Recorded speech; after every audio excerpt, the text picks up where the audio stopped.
Actually ये home tour मैं इस वीडियो में नहीं देने वाली थी। मैंने आपको बोला भी है इस वीडियो में, आगे आप देखोगे कि ये होम टूर नेक्स्ट वीडियो में दूंगी, लेकिन फिर मेरा दिमाग में आया कि नहीं मैं इसी वीडियो में दूंगी। तो ये देखिए जो ये साथ वाला जो घर है, इसके जो साथ वाला जो ये घर अटैच है, इनके जो ओनर हैं उनसे मेरी बात हो रखी है। उन्होंने कहा है कि वो ये घर बेचेंगे और उन्होंने कहा है कि सबसे पहले वो हमें ही बताएंगे कि वो कितने का बेच रहे हैं। क्योंकि देखो मेरा जो घर है आगे वाला वो 56 गज का है। अगर मैं ये वाला साथ वाला घर ले लेती हूँ नीचे वाला ग्राउंड फ्लोर का, तो मेरा घर कितना हो गया देख लो आप, 112 गज कुछ इतने का बन जाएगा। और ये वाला जो घर आपको दिख रहा है ना, ये आपको मैं अंदर से भी दिखा देती हूँ। इसकी भी रसोई बड़ी है। और इस अगर मैंने ये घर ले लिया, अभी मुझे नहीं पता वो कितने का बेचेंगे, और वो अभी कह रहे हैं कि उनको टाइम लगेगा बेचने में। वो कह रहे हैं कि हो सकता है वो 6 महीने बाद बेचे, हो सकता है वो साल बाद बेचे, हो सकता है वो 1.5 साल बाद भी बेचे। तब तक अच्छी बात यह है कि मेरे पास भी कुछ पैसे इकट्ठे हो जाएंगे इतने कि हाँ मैं ये घर परचेज़ कर पाऊँ, थोड़ा बहुत लोन ले लूँगी। तो अगर देखो अगर उन्होंने सही रेट में बेच दिया, मतलब मैं खरीद पाई इतना बोली में, मतलब बोला उन्होंने, अगर सही सही में बोला तो फिर तो चलो मैं ले लूँगी, अगर सही रेट में बोला तो, है ना। तो देखो अगर उन्होंने सही रेट बोला तो मेरे लिए सही रहेगा, क्योंकि देखो एक साथ ही दोनों घर फ्लैट्स अटैच हैं, तो कल को देखो घर भी मेरा बड़ा हो जाएगा, है ना। और आप बोलोगे कि मम्मी वाला घर बेच के ये वाला ले लो, तो देखिए वो नहीं कर सकती मैं, क्योंकि वो वाले घर पे बहुत सारा पैसा लगा दिया है, तो वो मैं लॉस में चली जाऊंगी, इसलिए नहीं बेच सकती मैं। तो यहाँ पे अगर मैंने ये फ्लैट ले लिया, देखो भैया कितने तक में करते हैं। अगर उन्होंने ये फ्लैट मुझे 10-1 लाख तक में भी बोला, तब भी मैं सोच लूँगी लेने की, है ना। अगर 10 लाख तक में भी अगर वो सेल करते हो इस फ्लैट को, बाकी देखते हैं वो कितने तक में निकालते हैं। क्या अगर 9-10 लाख में दे, है ना, तब तो बंदा सोच ले कि चलो ले लेगा।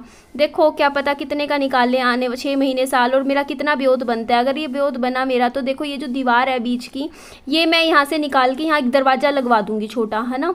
एक दरवाज़ा आएगा तो आने जाने का पीछे से रास्ता हो जाएगा। और एक मैं क्या सोच रही हूँ कि यहीं पर मैं जो बाथरूम है ना, इसमें से भी थोड़ी सी फिट, जैसे ये निकाल के यहाँ पे भी एक दरवाज़ा लगवा दूंगी, तो होता नहीं बाथरूम के रास्ते से अंदर आना जाना हो जाएगा। दोनों घर अटैच हो जाएंगे, एक पीछे से अटैच हो जाएगा, आगे से मैं नहीं छेड़ूंगी, आगे का पड़ा रहेगा, सही है ना। तो ये देखो ये रसोई भी मैं नहीं छेड़ूंगी, 2 रसोई ठीक है, इधर उधर दोनों साइड की हो जाएंगी। और ये देखो यहाँ पे तो कुछ काम नहीं करवा रखा घर पे, हाँ बस ये पेंट वेंट करवाया हुआ है। ये देख लीजिए, मैंने कहा आप बताइएगा, राय दीजिएगा। बाकी प्लॉट लेने की भी एक सलाह बन रही है, वो भी देखो आने वाली वीडियो में बताऊंगी मैं आपको। हेलो एवरीवन, कैसे हो आप सभी। विहान के लिए ना इतने बढ़िया दाल चावल थे, मूंग की इतनी बढ़िया दाल बनाई थी, चावल गर्मा गर्म, और विहान को मिक्स करके मैं लेकर आई कि खा लेगा, नहीं खाया, इतना सा मुंह भी नहीं लगाया। उसके बाद मम्मी रसोई में चले गए और बाबू के लिए थोड़े से चिप्स तल रहे थे और मक्की भून रहे थे कि शायद ये खा ले, और बाबू ने ये प्लेट ख़त्म कर दी। ये देखो घर पर बनाए हुए होममेड चिप्स हैं, बाहर के नहीं हैं। घर पर ही मम्मी ने ये आलू उबाल के इनको धूप में सुखाया था, और यहाँ AC चला रहे थे मम्मा। और अब कल रात को तो मम्मी मेरे घर आके सो गए थे, क्योंकि गर्मी इतनी ज़्यादा थी, इतनी ज़्यादा। तो मम्मी बोलते कि मेरे से वहाँ गर्मी सहन नहीं हो रही, मैं यहीं सो जाती हूँ। मैंने कहा ठीक है मम्मी आप यहाँ सो जाओ। तो मम्मी आगे वाले रूम में सो गए थे और मैं पीछे बेडरूम में, विहान और मैं सो गए थे, क्योंकि AC की ठंडक ना पीछे वाले रूम में भी जाती ही है। और ये सुबह सुबह मम्मी ने पूरियाँ बनाई थी दाल की, इतनी बढ़िया पूरियाँ थी। मैंने तो खाई नहीं, क्योंकि मेरा तो अभी डाइट चार्ट में ये सब मैं खा ही नहीं सकती तला भुना। तो इसमें साथ में देखिए ये दही ली थी, और ये देखो विहान ने मुँह में इकट्ठी कर ली। वही सेम कहानी है, सुबह के टाइम कुछ नहीं खाता बाबू इस तरीके का खाना। ये देखो मुंह में इकट्ठी कर ली पूरियाँ और उसके बाद थूक दी।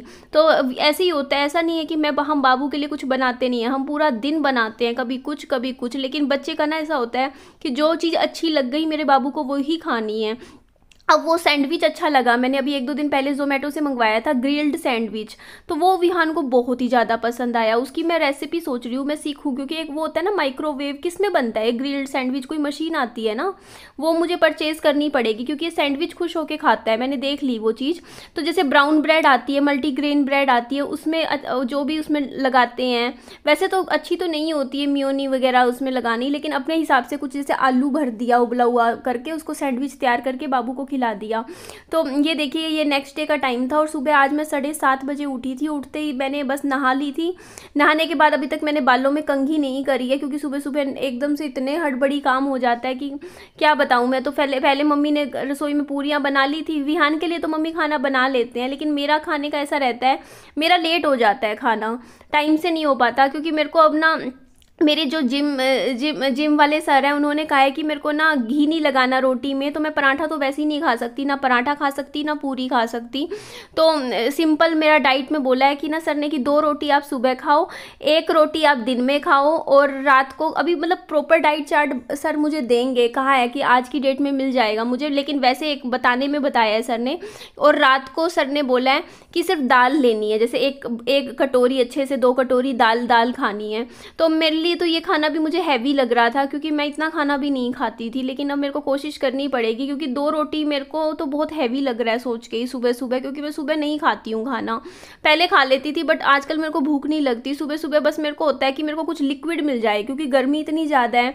तो 2 रोटी तो भाई बहुत मुश्किल है, सुबह कहाँ खाई जाती है। मेरा तो खाना 1 बज जाता है, 1 बजे मैं खाती हूँ, वो भी 1 आधी रोटी खा ली तो खा ली। मैं लिक्विड चीज़ें ज़्यादा पसंद करती हूँ, जैसे सुबह के टाइम अगर भूख लगे तो मैं 1 गिलास दूध पी लेती हूँ, या फिर मैं मैंगो शेक बना के पी लेती हूँ। तो मैंगो शेक में भी चीनी नहीं ऐड करती।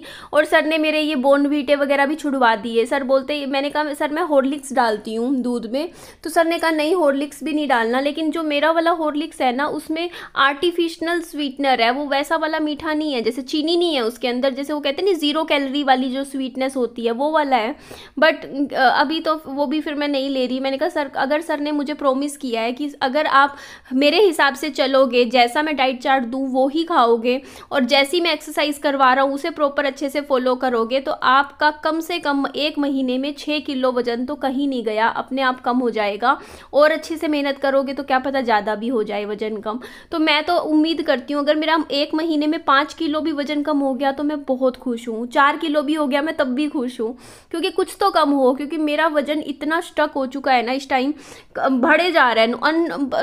पता नहीं क्या रीज़न है, पहले 64 किलो था, फिर 66 हुआ, फिर 68, अभी 69.2 kg पे मैंने अपनी जिम ज्वाइन करी ली फाइनली। मैंने कहा 70 किलो पे आ गया वजन, अब तो कम करना पड़ेगा। और सर ने कहा है कि आपका 2-3 महीने मेहनत कर लोगे ना, आप तो 56 किलो पे ले आएंगे, आपका 14 किलो वजन कम करवा देंगे हम। तो मैंने कहा चलो, मेरे को इतनी एक्साइटमेंट है, खुशी है। तो देखो होता नहीं है कि अगर आपके गुरु कुछ आपको सिखा रहे हैं और बोल रहे हैं, उनकी बात को फॉलो नहीं करोगे तो रिजल्ट नहीं मिलेंगे। तो सर ने मेरी काफ़ी सारी चीज़ें छुड़वा दी हैं खाने में, तो अपना डाइट तो मैं अपने प्रॉपर हिसाब से ही चलूँगी अभी। तो काफ़ी अच्छा लगा। हाँ, रात को मैंने जब एक्सरसाइज करी ना, मैं ना वीडियो रिकॉर्ड नहीं कर पाई, क्योंकि मेरे पास एक ही मोबाइल फ़ोन है जिसमें मैं वीडियो भी बनाती हूँ, और उसी में ही सर जैसे गूगल मीट पे जैसे एक्सरसाइज सिखाते हैं, तो मैं रिकॉर्ड, अगर मेरे पास 2 फ़ोन हो तो मैं आपको प्रॉपर रिकॉर्ड करके एक्सरसाइज दिखा सकती थी। इतना मतलब थक जाता है, मैंने तो एसी चला रखा था एक्सरसाइज करते हुए, क्योंकि वरना मैं पसीना पसीना हो जाती। तो इतनी तो सर ने मेरे को जंपिंग्स करवाई, कम से कम 400 तो मैंने जंपिंग्स करी बार बार दीवार पे खड़े होके, फिर स्ट्रेचिंग भी करवाई सर ने मुझे।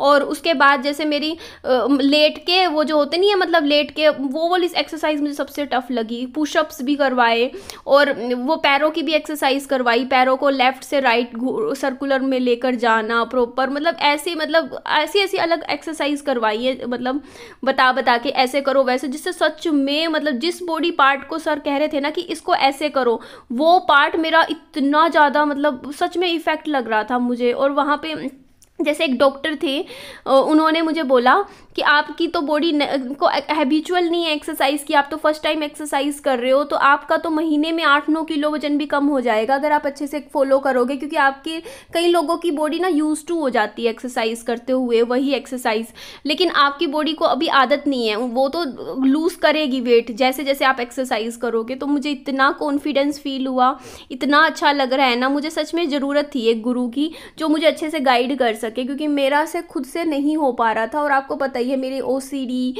और एक ये ईटिंग डिसऑर्डर्स मुझे इतने बुरे वाले थे। तो मुझे उम्मीद है कि एक सर अगले 3 महीने में मुझे बहुत अच्छे से, सर ने कहा है कि आपकी बॉडी को ना हम बेटा इतनी अच्छी शेप ला देंगे, क्योंकि आपकी हाइट भी अच्छी है और आपका जितना फैट है वो सारा बॉडी से निकाल देंगे, फिर आपकी बॉडी इतनी अच्छी लगेगी पहनने ओढ़े। और आप तो यूट्यूब पे हो तो आपकी तो और अच्छा यूट्यूब चलेगा। और बात भी सही है, देखो पर्सनैलिटी भी मैटर करती है, अगर आपकी पर्सनैलिटी आप इम्प्रूव कर लोगे तो वो चीज़ आपके काम पे भी असर डालती है। अच्छा, तो देखो मेरी रूटीन में वैसे भी एक्सरसाइज ऐसा नहीं है, हो ही जाती है। जैसे अभी मैं यहाँ बर्तन धो रही हूँ तो थोड़ी बहुत हाथों की, ऐसा भी नहीं है कि मैं बिल्कुल ही खाली बैठी रहती हूँ। तो अच्छा लग रहा है बहुत ज़्यादा। कई चीज़ें ऐसी होती है कि हमें कई बार प्रोफेशनल हेल्प ले ही लेनी चाहिए। तो मेरा रात का टाइम है, शेड्यूल रहता है एक्सरसाइज का। कल से शुरू किया है मैंने, 8:30 बजे से लेकर सर 45 मिनट की क्लास लेते हैं एक्सरसाइज की, और उसमें ही बहुत अच्छे से एक्सरसाइज हो जाती है। और रात को पता है फिर क्या हुआ, मेरी एक्सरसाइज करने के बाद मैंने सिर्फ 10 मिनट हिम्मत करके अपना बेड जचाया और मैं सो गई। मेरे में मतलब वो भी नहीं था उस टाइम कि हाँ निधि तेरे को अब मोबाइल चलाना है, हिम्मत ही नहीं थी बॉडी में मोबाइल चलाने की। 1 मिनट, कोई दरवाजे पर आए हैं, मैं दरवाज़ा खोलती हूँ फिर आपसे बात करती हूँ। एक्चुअली इन्वर्टर का जो इशू था ना, वो ठीक करने के लिए भैया आए थे।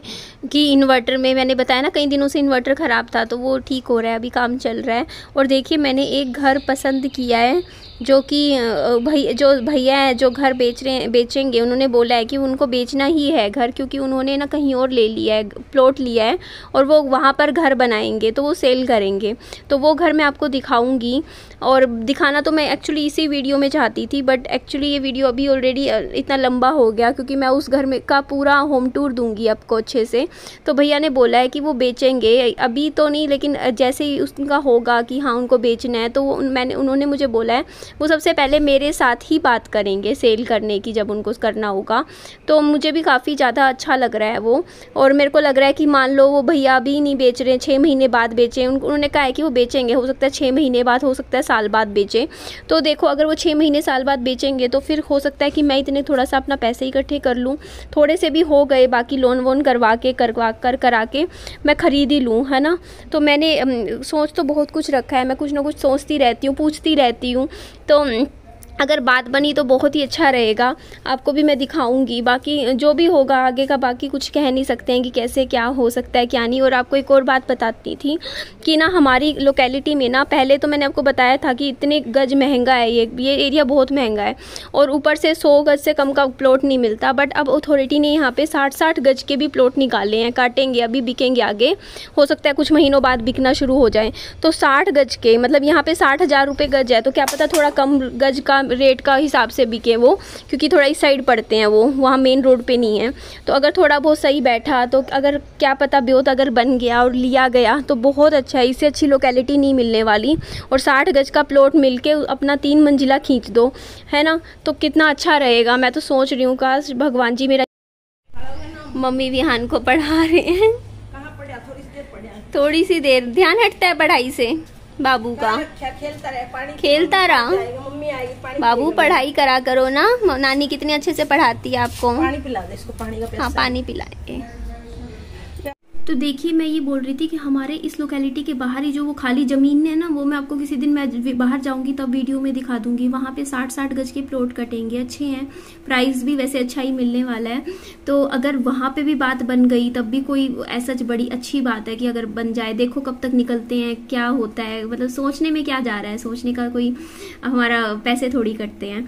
तो अगर कुछ हो पाया तो कितना अच्छा हो यार। मैं तो सोच रही हूँ काश ये सपना मेरा सच हो जाए। अगर ये 60 गज के, मैं पूछ भी आऊंगी कितने तक में मिल जाएंगे, क्या रेट बनेगा। अगर प्लॉट लिया गया ना तो 3 मंजिला घर, मतलब फिर तो यहाँ पे लेने की रहने ही दूंगी। जो भी मैंने साथ वाला घर दिखाया है वो तो तब है जब वहाँ कुछ ब्योत नहीं बनता, और यहाँ पे अगर सही सही रेट में मिल गया तब तो कोई दिक्कत नहीं है, ग्राउंड फ्लोर का सही रहेगा।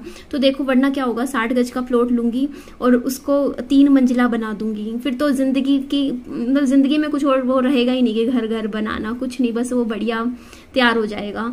तो ठीक है जी, चलिए इस वीडियो को मैं यही एंड करती हूँ, नेक्स्ट ब्लॉग फिर कंटिन्यू करती हूँ। मेरी वीडियो अच्छी लगे लाइक कीजिएगा, चैनल को सब्सक्राइब है दोस्तों, मेरे फ्रेंड्स में शेयर कीजिएगा। अपना खूब सारा ध्यान रखिएगा। Bye bye, take care.